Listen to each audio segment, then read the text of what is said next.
ายดีพี่น้องกล่าวทักทายสบายดีสวัสดี FC สุขุทุกคนเด้อเนาะยินดีต้อนรับเข้าสู่ช่องน้องอันอินดีพี่น้องตอนนี้สิเดินทางไปนอกพี่น้องพาพี่น้องไปดินนอกเนาะแล้วก็ไปเบิ่งเฮือนเลยพอดีมาพากันมาแต่ไทยก็พากันออกไปมื้อนี้ถึกเที่ยวครัวเฮาได้พี่น้องหลังจากอีเมลไป2 อาทิตย์เนาะก็พอดีวนกลับมาเที่ยวครัวพอดีก็กำลังย่ามครัวพี่น้องมื้อแรงจักสิได้มาย่ามหรือบ่หรือสิให้จอนนี่มานอนย่ามแทนบ่พี่น้องอีเมลก็มาย่ามครัวสบายดีมั้ยย่ามเที่ยวเฮาก็ย่าม3 คนพี่น้องลุงบานนับได้อยู่ว่า100,000แต่เช้ามาสิได้อยู่เนาะนี่เด้พี่น้องเงินครัวเนาะเอาบ่ได้นับได้พี่น้องเก็บไว้ยามแลงจังนับไปเดี๋ยวเฮาสิเดินทางออกไปเฮือนก่อนไปหาดินนอกก่อนพี่น้องพากันมาแต่ถ่ายเดี๋ยวสิไปถ่ายคลิปเพื่อนน่ะก็เฮ็ดได้หลายเติบเลยพี่น้องเพื่อนอดุลเนาะ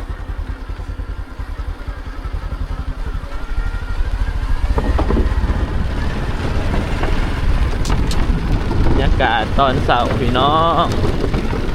นี่ครัวพี่น้องบอนเฮาแปลงใหม่เนาะนี่มันเอียงลงครัวบัดเบื้องนี้มันเอียงลงสายเนาะนี่ยังเอียงอยู่เบื้องสายแต่เบื้องครัวนี่ดีขึ้นนะ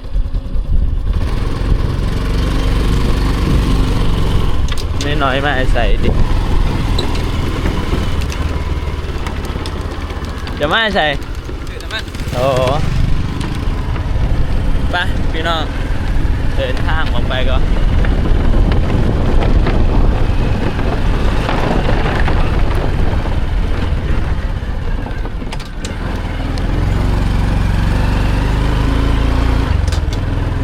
ก็สอบทานผู้ใดดิ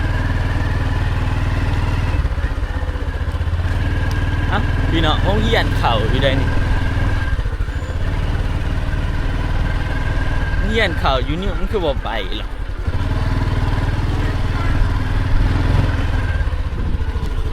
ทางเขาจะเห็นไหมไงคณะดินทรายดินมันดินทรายกับโบเมนนะดินต้มที่มันเป็นพงนั่นแหละพี่น้องปัดย่ามฝนตกมันเป็นกี่ต้มนี่เด็กว่านี่เพิ่นเอาดินอันนี้มาใส่เลยดินแข็งๆนี่ไข่อยู่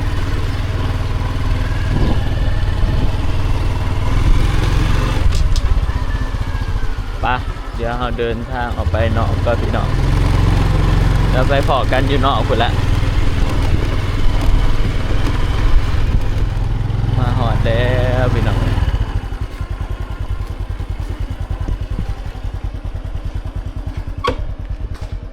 จะมาถามเราจริง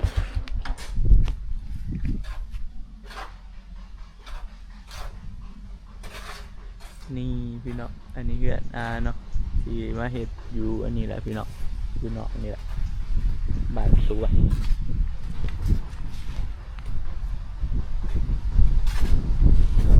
ตอนนี้ก็ใกล้สิแล้วได้พี่น้องนี่เห็ดตั้งแต่ปุ๊บประมาณสักปีแล้วว่าหน่อยเห็ดมานี่ได้แล้วว่าปีปลายประมาณปีปลายเนาะพี่น้องคอยเห็ดไปนะปีปลาย2 ปีตอนนี้พี่ตาลมาหอดเลย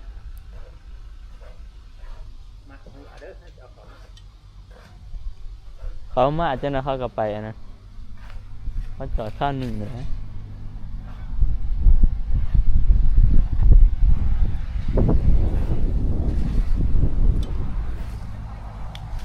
เดี๋ยวจะนอยสิพาเขาไปเบิ่งข้างในเนาะพี่น้อง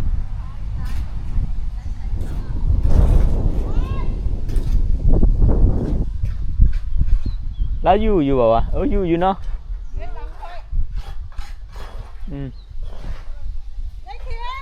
เอาของมาให้แล้วบ่โอ้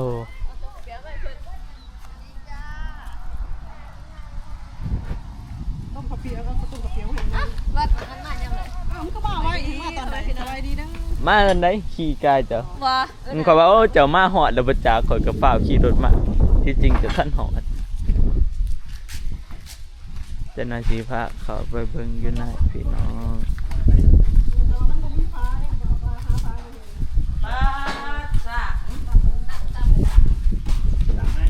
เอาอีหยังมาอาหารเฮาโดนปิ้งขาปิ้งเนื้อพันแนมหาบ่เห็น สีมาได้ไปในหันช่องสตอ เออเอ้าเฮาโดดบ่ต้องเปียกกับปรุงมาเลยปรุงเนี่ย อย่าต้องฮิวเขากับเขาไปกินข้าวเช้า มันแหละบ่สิเอา พี่น้องเดี๋ยวเฮาสิมาถามเนาะสัมภาษณ์ว่าก่อนสิได้บ้านหลังนี้เนาะพี่น้องก็ไปทำงานอยู่ไทยจักปีเนาะเพราะว่านี่ไปทำงานอยู่ไทยตั้งแต่พูนแหละพี่น้องหลายปีเลยเนาะตั้งแต่ค่อยเกิดแล้วบ่ค่อยเกิดแล้วเนาะ 10กว่าปี ค่อย10กว่าปีบ่โอ้ไปตั้งแต่ไปเนาะ10กว่า ประ ปี มาณ10กว่าปีนี่ล่ะ10กว่าล่ะ 10กว่าปีเนาะเพื่อสิได้บ้านหลังนี้พี่น้องไปหันไปทำงานอยู่ไทยตอนแรก แต่ว่าไปตอนแรก ๆตอนแรกเฮ็ดงานอีหยังไปไทยนะ ตอนแรกไปเฮ็ดงานในร้านอาหาร อืม ไปเป็นเด็กเสิร์ฟร้านอาหาร ไปเป็นตอนแรกๆกับไปเป็นเด็กเสิร์ฟแบบไปเฮ็ดงานแบบงานทั่วไปนี่แหละเนาะพี่น้อง ไปที่แรกกับไปมาๆนี่แหละแบบว่า เพื่อสิเก็บเงิน บ่ได้ตั้งใจว่าสิไปเฮ็ดแบบหาเงินเป็นจริงจังอะนะมาจริงจังบ่กี่ปีนี่เอง 10กว่าปีแล้วตอนนี้อายุเท่าไหร่แล้วจ้ะ 35ปี 35แล้วพี่น้องก็ดี 35ปี บ้านหลังนี้ก็น่าจะหมดงบไปหลายเติบแล้วเบิดเงินไปถ่ายแล้วก็เพื่อนหลังเฮ็ดเดือนตั้งแต่เฮ็ดมานี่ได้บ่400,000เนาะ 400,000ด้านนี้400,000ได้ซ้ำนี่ อันแหละ400,000ก็ได้ซ้ำนี่ได้หลายเติบได้พี่น้องนี่400,000กว่า แบบว่าอ้ายเฮ็ดเองนำแน่มันก็มันสิบ่เบิดหลายปานใด แม่นเฮาก็ ป จ้าง กติมันต้องมากกว่านี้อยู่แล้ว เนาะประมาณ500,000พุ่นแหละ อันแบบว่าเฮาจ้างเขาอีหยังเขาทุกอย่างมันก็สิ อันนี้ก็ แพง เราเฮ็ดน้ำพี่น้อง เฮ็ดไปเทื่อละน้อยเพราะว่ามันก็เริ่มใกล้สิได้แน่แล้วล่ะ ไปเฮ็ดงานอยู่ไทยพี่น้องเอ้ย เพื่อสิได้บ้าน เพื่อสิได้บ้านหลังหนึ่งเนาะ หาเงินมาตั้งเท่าไรปี นี่เนาะชีวิตอันคนลาวเฮาส่วนหลายนี่ แม่นส่วนมากก็มีแต่ไปหาเงิ เห็นเขาเฮ็ดเทื่อนใหม่แถวนี่พี่น้องเขาไปทำงานอยู่ไทยคือกันได้พี่น้อง มีแต่เขาไปทำงานอยู่ไทยทั้งนั้น แต่ว่าเขาไปนะเขาแบบบางทีเขาไปได้งานดีเนาะเฮ็ดงานอยู่แถวตลาดนะพี่น้อง บางหม่องบางคนเข้าไปเขาก็ได้งานดี มันก็เขาก็ได้เงินดีหั่นนะเขาก็กลับมาเฮ็ดบ้านเฮ็ดเทื่อนอยู่บ้านอยู่ลาววันนี้เพราะว่าอยู่ลาวเฮาหั่นมันบ่ค่อยมีงานทำพี่น้อง มันยากมันหางานยากอยู่บ้านเรา แม่นเพื่อนที่เขาจะเฮ็ดใหม่2-3หลังก็ส่วนหลายเขาไปไทย เฮ็ดงานอยู่ไทยเห็นบ่หันบ้านนั้นก็ไปหันแล้วว่าเราไปเฮ็ดงานอยู่ไทย อืม เห็นบ่เรากลับมาแล้วก็ บัด เราก็เศร้าไปแล้ว บัดอันนี้เพิ่นก็เขาจังกลับมาหั่นนะพี่น้องบัดสิคิดมาอยู่บ้านจริงๆก็มาเฮ็ดเทื่อนไว้ เพื่อนไว้ นี่ก็เฮ็ดไว้จักเครื่องเวลาสิได้มาอยู่เนาะ ยามใดอยู่ จักยามใดพี่น้อง ยามใดบ่สิได้มาอยู่นี่ คันมาบ้านนี่บ่มีแนวเฮ็ดโดดแล้วเนาะ บ่มีแล้ว เพราะว่าเฮาบ่เคยอยู่อะนะพี่น้อง เขาบ่เคยอยู่เขาจักสิมาอยู่จังได๋ จักเฮาสิมาอยู่จะใดก็เฮ็ดไว้พี่น้องมีเฮือนมีซ่านไว้อยู่บ่อยู่ก็อุ่นใจเนาะ เฮาก็ได้กลับมาอยู่บ้านเฮา อืม มีบ้านใบอยู่ก็ยังดีกว่าเฮาแบบว่าบ่มีหยัง นี่พี่น้องบ้านนี่ก็ใกล้สิแล้วแหละ ใกล้สิแล้วแล้วเหลือแต่ตกแต่งนิดๆหน่อย แม่นเหลือใส่กระจกแล้วก็แต่งอีกจักหน่อยพี่น้องอันนี้ก็70%แล้วนี่ไปเดี๋ยวสิพาเข้าไปเบิ่งข้างในพี่น้องว่ามีความคืบหน้าไปหอดใจเฮ็ดได้ปีกว่าแล้วนี่ ๆแม่น ปีกว่าสิสองปีแล้ว จะได้เข้าปีที่2แล้วที่เฮาเฮ็ดมาจะได้2ปีแล้ว ส่วนอันนี้นี่พี่น้องกระเบื้องนี่กระโลนี่แล้วปูเนาะขังเทิงก็จะเป็นโค้งเล็กพี่น้องเป็นโค้งเล็ก เป็นบ้านแบบ1ห้องโถเนาะ1ห้องโถ1ห้องครัว2ห้องน้ำเนาะแล้วก็1ห้องโถ2ห้องนอน1ครัวแล้วก็ มีหนึ่งห้องน้ำแล้วก็ห้องน้ำติดห้องนอนหนึ่งเนาะอันนี้เป็นโซนครัวเนาะพี่น้องนี่ฝั่งนี้โซนครัว ห้องน้ำห้องมันสิได้เอาไงห้องน้ำห้องมันจะใส่ซักโครกเป็น แม่นห้องน้ำนี่ก็ ห้องน้ำเฮ็ดอีกจักอาทิตย์2อาทิตย์ก็แล้วเนาะ อืม หรือไม่ไม่สักอาทิตย์2อาทิตย์ก็แล้วเอาก็สิใส่ในซักโครก เดี๋ยวจะสักโครกมาใส่มาติดพี่น้อง ติดประตูยังวะ ยังติดประตู ติดประตูแล้วก็ทาสีแล้วก็ตีฝ้านี่ฝ้านี่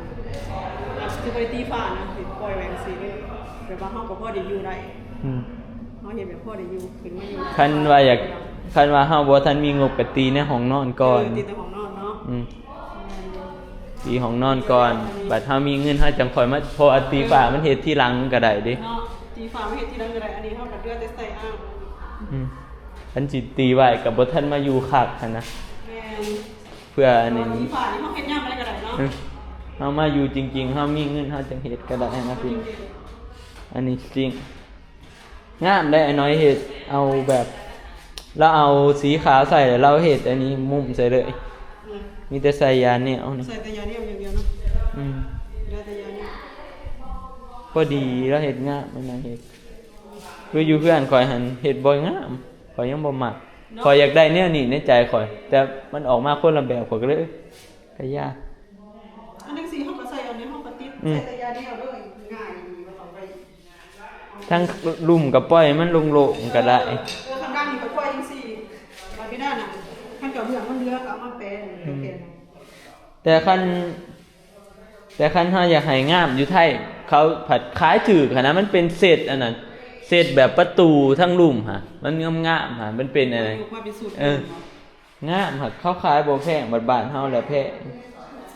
มันหันแพงยังกับแพงหมด มันก็พอซื้ออยู่ฝั่งไทยก็จะเห็น แพงพอซื้อเห็นบ่ซื้อกอกน้ำมากกับซื้อเนี่ยอันนั้นสบายยังไม่ได้ถึงนึง แม่น ถือว่าจะถูก อยากก็ได้อยู่แหล้วพี่น้อง อยู่แล้ว หากเกิงเป็นได้สิมีคนมาอยู่ ก็คูณไป เดี๋ยวสิพามาเบิ่ง เนี่ยเดี๋ยวสิให้ยายเอาไว้อยู่แหละ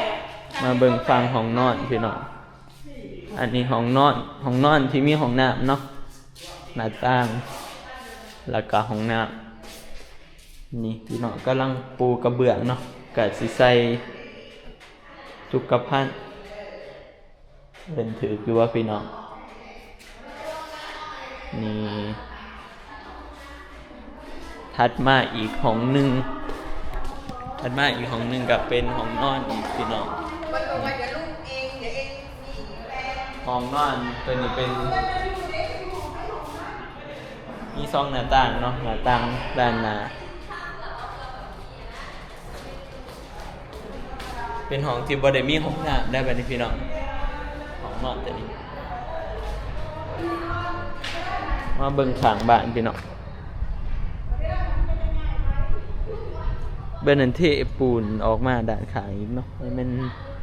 มีอันนี้บ่ได้มีต้นไม้หั่นนะบ่มีต้นไม้มีหญ้าเทปูนออกมาอีก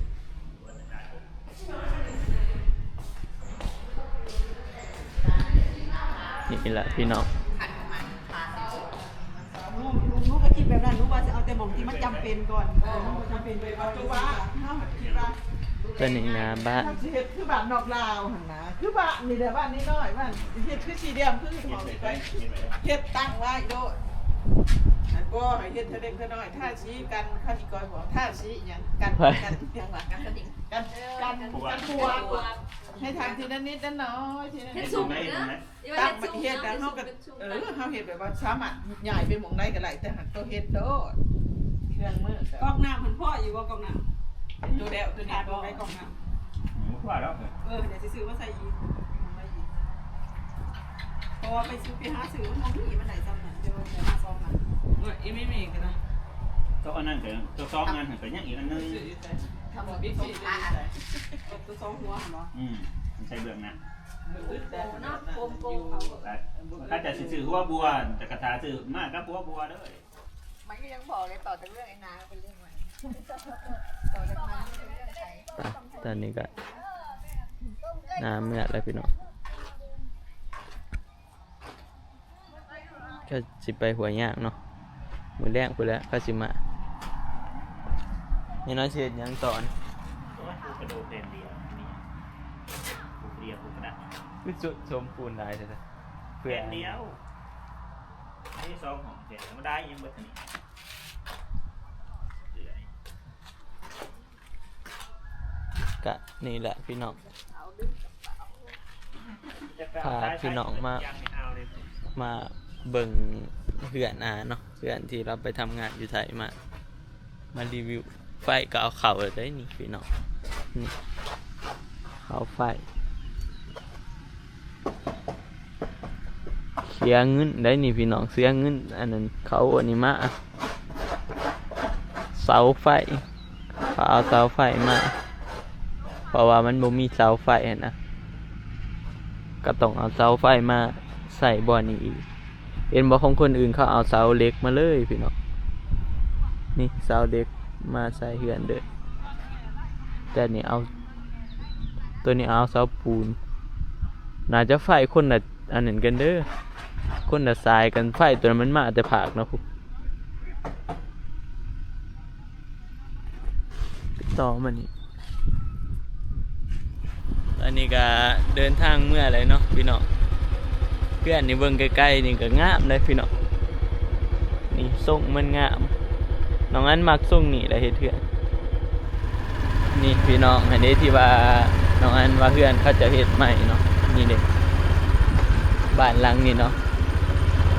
เขาไปทำงานอยู่ไทยได้นี่พี่น้องได้ยินว่าคนอยู่ไทยบ้านเนียงแหละพี่น้องบ่จื้อเนาะและบ้านนี้ก็เฮ็ดใหม่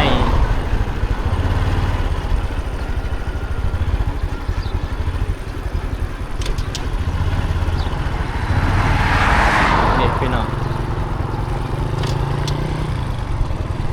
บ้านนี้เขาก็เฮ็ดใหม่แล้วก็ข้างหน้าอีกเขาก็เฮ็ดใหม่หลายนะเพื่อนเขาเฮ็ดใหม่อยู่แถวนี้อาจจะแบบเขาไปทำงานอยู่ไทยมาแล้วเขามาเฮ็ดเพื่อนเนาะมาหอเทือนแล้วพี่น้องเดี๋ยวสิกินข้าวก็แล้วเฮ็ดอันพี่น้องเราพากันเฮ็ดข้าวเปียกกินนี่เดี๋ยวสิกินข้าวเปียกก่อนแบบ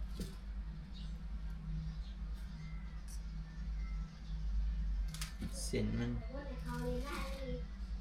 โอนแม่จะบ่ได้มาบ่จังหน่อย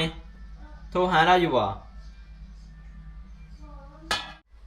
เอาเส้นใส่เอาผักใส่เอาเส้นเอาผักเอากระเทียมเจียวแล้วก็เอาพริกน้องอันเป็นคนกินเผ็ด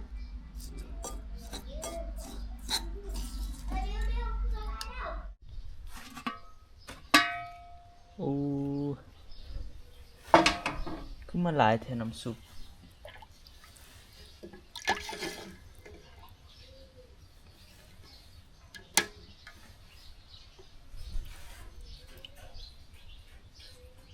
เอาตักใส่ถ้วยก็พี่น้อง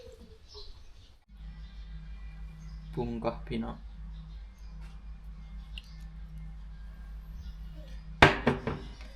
สันได้ซีบนะจะว่าปรุงด้วย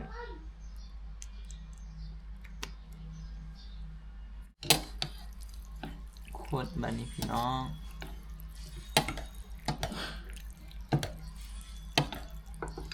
เป็นแต่เผ็ดพี่น้องเดี๋ยวซีซีมก็แบบนี้ปรุงมาแล้วล่ะเขาพากันไปหัวย่างเนาะพี่น้องไปบ้านลุงแจนเนาะบ้านของพ่อวอบีนั่นแหละ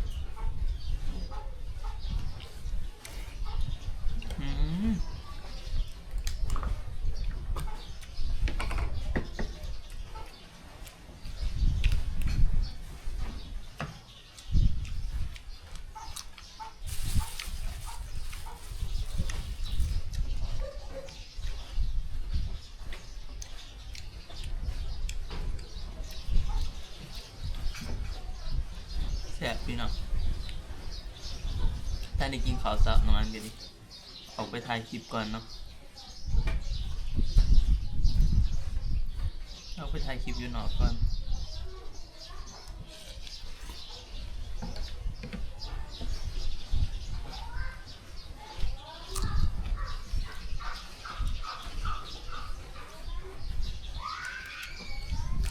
เมื่อกี้มันชัวร์มากพี่น้อง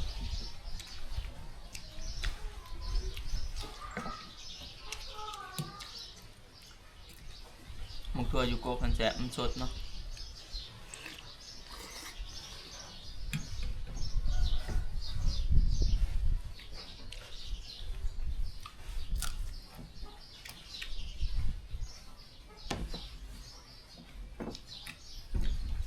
ไปพี่น้องจากคลิปนี้ก็สิเดเบิร์ดเพียงจำเหนียเนาะ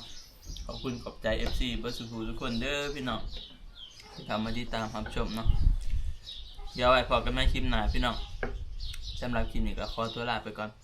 ขอกล่าวเข้ามาสบายดีพี่น้องบ๊ายบาย